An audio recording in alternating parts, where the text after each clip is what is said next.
Strong Group Athletics kun SGA nikuha si ikaduhang daog alang sa William Jones Cup. Human gipildi ang Japan.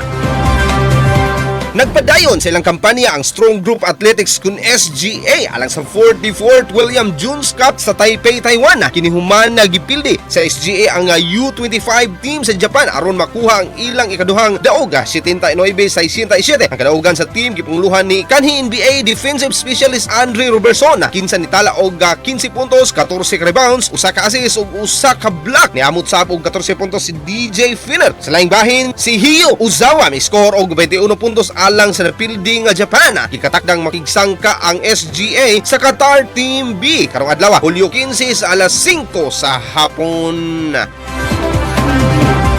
Kini si Idol B sa 93.9 iFM di kapugngan sa paghatod sa kunang balita. Tatak iFM Balita.